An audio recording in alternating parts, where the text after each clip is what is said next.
Story, les rendez-vous d'Alfred Hitchcock, racontés par Serge Sauvion. Aujourd'hui, simple présomption de Jack Dillon.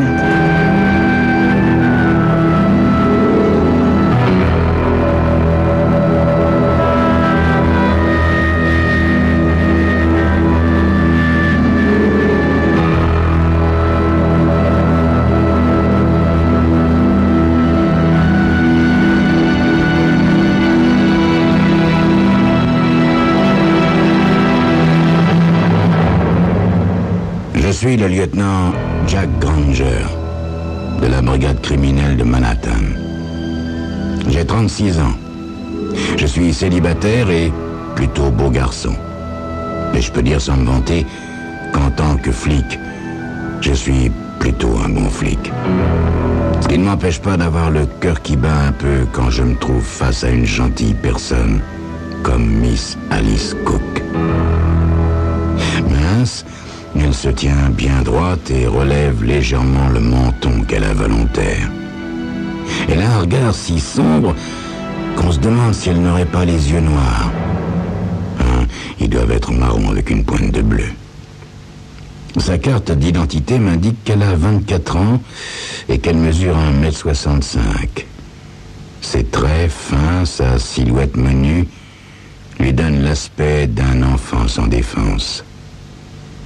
Je vois perler à son front de grosses gouttes de sueur. Son cœur bat certainement très fort dans sa poitrine, mais elle demeure en apparence aussi calme et paisible qu'un mannequin qu'on viendrait photographier pour un magazine. Mon cœur bat très fort, moi aussi, mais je ne le montre pas non plus. On a beau être flic, on n'en est pas moins homme. Mais cette jeune fille a été surprise par son concierge en train d'extraire le cadavre d'une inconnue du monte-charge de son immeuble. Et c'est la raison de ma présence chez elle. Alors je me présente et je lui demande de m'expliquer les faits. Elle me répond d'une voix fluette mais distincte. Je n'ai rien à raconter. Vous aviez cependant une raison de tuer cette femme. Je ne l'ai pas tuée. Elle est morte d'une crise cardiaque pendant qu'elle était assise là, sur cette chaise. Alors pourquoi est-ce qu'elle a le visage et les mains brûlés? Et pourquoi vous avez essayé de faire disparaître son corps? C'est un accident. La croyant simplement évanouie, je suis allé chercher de l'ammoniac dans mon armoire à pharmacie. Et par mégarde, j'ai attrapé le flacon d'acide chlorhydrique. Je ne dis rien. Je la laisse s'entortiller dans son histoire. J'ai eu peur qu'en la voyant brûler, la police m'accuse de l'avoir tuée, alors j'ai pensé à cacher son corps au sous-sol, au moins jusqu'à la nuit. Je n'étais pas assez forte pour la transporter seule, mais j'ai réussi à l'installer sur la table roulante pour l'emmener jusqu'au monte-charge. Seulement, le concierge qui descendait l'escalier m'a vu au moment où j'essayais de la sortir. Cette femme était bien votre locataire? Oui. Comment s'appelait-elle? Ethel Martin. Pourtant, le concierge a déclaré à la police que vous l'appeliez Edith et non Ethel. Pendant que vous la tiriez par les jambes pour l'extraire du monte-charge, vous avez dit texto « Allons, Edith, aide-toi donc un peu ». Non, je vous assure qu'elle s'appelait Ethel, Ethel Martin. Ethel, Edith, les deux prénoms sont proches, il aura mal compris. Oui. Et vous la connaissiez depuis longtemps? 1 an environ. Qu'est-ce que vous savez d'elle?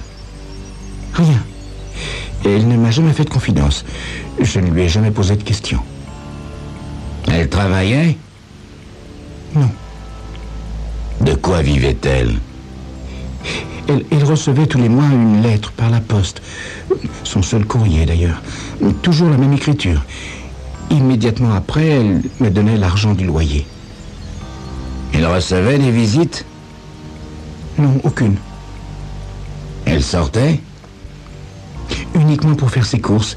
Et de temps en temps, elle allait au cinéma, je crois. Et que faisait-elle de ces journées? Elle écrivait à la main, tapait ensuite ses textes à la machine, sur la machine que vous voyez là. Alors, Miss Cook, vous ne me ferez jamais croire ça? devrais pas m'énerver. Ça n'arrangera rien. Seulement, je suis un flic. Et un bon flic. Je sais qu'elle vient de me servir un tissu de mensonge. Enfin, on a beau être flic, on n'en est pas moins homme. Elle se détend un peu quand je la fais parler d'elle. Elle paraît plus à l'aise. Elle dessine des meubles de jardin pour les établissements Albion. Elle est née à Bloomfield, dans le New Jersey. Elle n'a plus ses parents, mais un frère aîné, Fred Cook, qui est publicitaire. Il vient d'ailleurs de monter sa propre agence. Puis, de nouveau, je l'interroge sur ce qui s'est passé. Elle maintient la thèse de l'accident pour l'acide chlorhydrique. Ainsi, vous avez renversé le flacon. Oui. Où étaient ses mains? Pardon, je ne comprends pas. Non, je vous demande, où se trouvaient ses mains quand c'est arrivé? Ah, sur ses genoux. Vraiment? Alors que sa robe n'est même pas brûlée. La terreur de nouveau se peint sur son visage. Écoutez-moi bien, Miss Cook. Vous n'ignorez pas, je suppose, que nous sommes capables de déterminer si votre compagne de chambre a été brûlée avant ou après sa mort. Je ne vous conseille pas de me mentir sur ce point parce que si je découvre ensuite que vous ne m'avez pas dit la vérité, il en résultera pour vous beaucoup plus d'ennuis que si vous vous étiez montré franche envers moi. Je vous assure qu'elle était morte quand je l'ai brûlée. Très bien. Alors voilà ce que nous allons faire. Nous allons vous emmener au poste de police. Vous êtes en droit légalement d'appeler un avocat, mais ça m'obligera à vous inculper de meurtre pour justifier votre arrestation. En revanche, la même loi m'autorise à vous garder 24 heures sans vous arrêter. Entre-temps, j'aurai reçu le rapport du laboratoire, je saurai alors si vous avez dit vrai. Que décidez-vous? Aussitôt, elle se lève, digne et droite comme un nid. Je ne peux pas m'empêcher de l'admirer. Merci de me laisser ma chance. Je vous suis, lieutenant. Je n'ai pas besoin d'avocat. Au bureau, je retrouve mon adjoint, le sergent Finch, et nous discutons de l'affaire. Si tu veux mon avis, me dit-il, elle est coupable, mais fichtre, qui aurait pu croire ça d'une fille pareille? Mais nous n'avons contre elle aucune preuve formelle. Tu rigoles? On peut admettre une coïncidence, 2 à la rigueur, mais enfin là, non. Rien dans son histoire ne tient debout. Une brave dame que Miss Cook connaît à peine est victime d'une crise cardiaque. Alors que fait-elle? Elle essaie de cacher le corps. Et puis, elle prend par mégarde de l'acide chlorhydrique pour de l'ammoniac qu'elle renverse toujours par mégarde uniquement sur le visage et les mains de la malheureuse sans qu'il en tombe une seule goutte sur sa robe. Non mais ça te paraît pas un peu fort de café, ça? Ouais, non mais je doute pas une seconde qu'elle mente. Mais ce que je voudrais savoir, c'est sur quel point précis elle ment. Tu me permets une remarque? Me demande alors Finch qui, avec moi, a son franc-parler. C'est vrai qu'on voit pas souvent d'aussi belles pépées dans nos parages. Mais j'espère que tu vas t'en méfier. Hein? D'habitude, t'es plutôt un bon flic.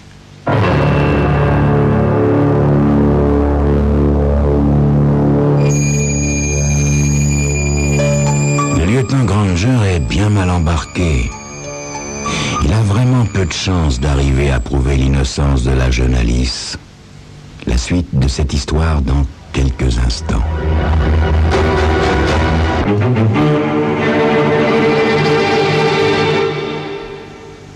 Un flic, un bon flic, doit se méfier de tout le monde, et d'abord de lui-même.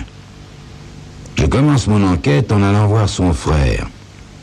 Ses bureaux sont dans Madison Avenue, un endroit des plus chics. La quarantaine, les tempes déjà grisonnantes, il me reçoit sans trop de cordialité. Eh bien, lieutenant, que puis-je pour vous? Je voudrais savoir qui est Edith. Edith comment? Je n'en connais qu'une qui travaille ici, Edith Carleton. Est-ce que c'est d'elle qu'il s'agit? Je parle de cette Edith qui est morte ce matin chez votre sœur. Le concierge a surpris cette dernière en train de cacher le corps. Qu'est-ce que vous me racontez là? Où est ma sœur, lieutenant? Que lui est-il arrivé? Vous voudriez me faire croire que ma sœur a tué sa locataire, lieutenant? Mais c'est de la folie. Ma sœur est une fille adorable, incapable de faire du mal à une mouche. À l'évidence, il est bouleversé. Mais en véritable homme d'affaires, il se reprend aussitôt. Nous discutons un moment. Il n'en sait pas plus sur la locataire de sa sœur que ce qu'elle m'en a dit. Leur déclaration corrobore. Si vous insistez pour la voir ou pour lui procurer un avocat, je me verrai contraint de l'arrêter. Je voudrais d'abord finir mon enquête. Est-ce que c'est l'usage? Non. Sur ce, je retourne au poste où le sergent Finch m'accueille par cette exclamation. Bah pour une drôle de fille, c'est une drôle de fille. Ah ouais, pourquoi donc? Alors qu'elle meurt de trouille, il a fallu qu'elle téléphone à son bureau pour prévenir qu'elle aurait un peu de retard dans la livraison de ses dessins. C'est vrai, ça. Un tel souci est assez curieux de la part de quelqu'un dans sa situation. Mais j'ai pas le temps de m'en étonner qu'on frappe à ma porte. C'est l'expert du laboratoire avec ses résultats. La victime était déjà morte quand on lui a brûlé le visage et les mains. J'ai du mal à réprimer un tressaillement. Alice Cook ne l'a donc pas tuée. Mais qu'est-ce que ça peut me faire après tout, hein? Ma tâche consiste à arrêter les assassins et non à me réjouir à ne pas devoir le faire. Je demande, est-elle Martin est bien morte d'une crise cardiaque? Sans aucun doute. Alors, pourquoi l'acide chlorhydrique? C'est la question que je me pose à présent. Qu'est-ce qu'on fait? On la relâche? Me demande le sergent Finch. Non. Mais on peut plus l'accuser de l'avoir tué. On trouvera un autre chef d'inculpation. Oui, ça, ce sera pas difficile, mais pourquoi? Elle est mêlée à quelque chose, j'en suis sûr. Mais j'ai besoin d'un peu de temps pour découvrir ce qu'il en est. Tu veux bien me l'envoyer, Finch? J'ai besoin de lui parler. Alice Cook semble soulagée quand je lui fais part des résultats de l'examen. Mais elle refuse d'avouer pour quelle raison elle a voulu utiliser l'acide et dissimuler le cadavre. Je suis un flic, et même un bon flic. Mais je finis par lui dire « Je vous remercie, Miss Cook. Si vous voulez bien attendre ici quelques heures encore, je ferai en sorte que votre nom ne soit pas mentionné dans nos dossiers, et je vous laisserai probablement rentrer chez vous ce soir. » « Merci, lieutenant, » me répond-elle d'une voix à peine audible. J'en suis un peu surpris, mais je pars aussitôt pour Bloomfield, la ville où elle est née. Là, grâce à l'aide du commissaire local, je fais rapidement quelques découvertes. La maison qu'elle a autrefois habitée appartenait à une certaine Edith Morton. Je pense au nom qu'Alice Cook prétend être celui de la victime. Est-elle Martin? Edith Morton? Est-elle Martin? Les deux noms sont bien proches.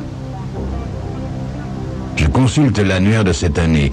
Aucune Edith Morton ne réside à Bloomfield. Je demande à mon collègue s'il sait où elle est allée s'installer. Il a déjà prévu ma demande. Nulle part. Elle a été tuée dans un accident d'automobile le 14 avril 1984. Elle est donc morte depuis 4 ans. C'est la police d'État qui s'est chargée de l'enquête. Je peux vous donner tous les détails si vous voulez. Le conducteur du véhicule, un certain Fred Cook, a été épargné. Il s'en est tiré avec quelques jours d'hôpital. Mais Madame Morton a été tuée sur le coup, elle. Auriez-vous l'amabilité de consulter vos archives? Je voudrais savoir si elle a laissé une succession importante et quels étaient ses héritiers. Pendant qu'un de ces détectives effectue cette recherche, je me propose de rendre visite aux anciens voisins de la victime. Mais le policier revient déjà avec le renseignement demandé. La succession de Madame Morton n'était guère importante, mais elle avait contracté une assurance d'un montant assez élevé dont les bénéficiaires étaient Fred et Alice Cook. Une dernière question. Existait-il un monsieur Morton? Oui, il possédait un magasin de fleurs. Il est mort quelques années avant sa femme. Ah. De quoi? D'une pneumonie. Était-il assuré? Non, sa police était caduque. Elle ne valait plus un sou. Quelques minutes plus tard, j'interroge les voisins. On a beau être flic, on n'en est pas moins homme. J'avoue que je suis content qu'ils considèrent Alice Cook comme une brave petite. S'ils se souviennent d'Edith Morton, mais bien sûr, une excellente femme. Elle a recueilli les enfants de ses voisins, les Cook, quand ils sont morts, et elle les a élevés comme s'ils étaient les siens.